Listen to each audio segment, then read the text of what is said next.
Bacteria are so tiny but yet so complex. Beneficial or harmful, people have bad impressions on bacteria. UV is the most effective way to get rid of bacteria, but how does it work? Intrigued by this, we have decided to investigate on how UV exposure affected bacterial growth. Our hypothesis was that the longer the bacteria is exposed to the UV light source, the slower the bacteria will grow and sometimes even killed if exposed for too long. The independent variable is growth rate of bacteria. The dependent variable is time bacteria is exposed to UV ray.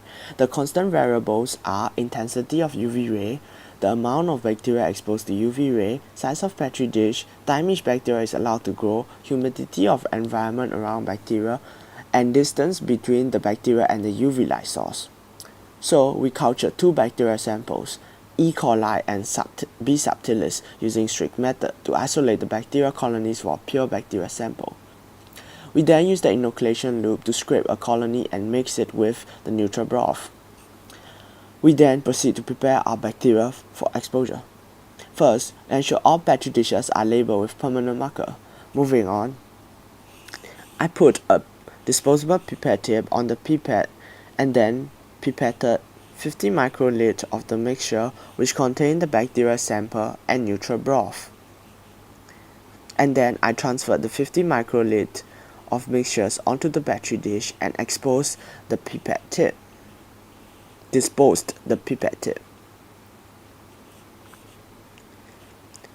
Last but not least, I used an L spreader to spread the mixture around the petri dish so it will be easily absorbed by the nutrient agar.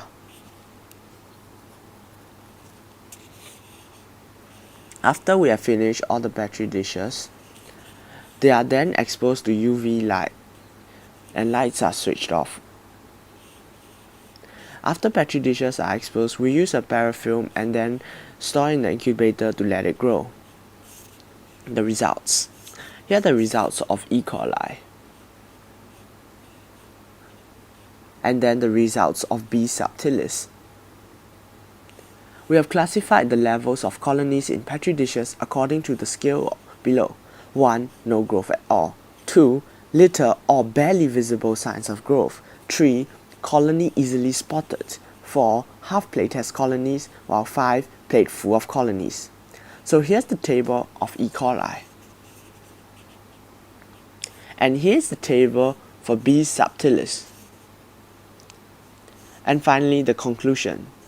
My findings show that the two bacteria we tested, E. coli and B. subtilis, would not be able to grow due to DNA mutation after being exposed to UV light for an hour practical application.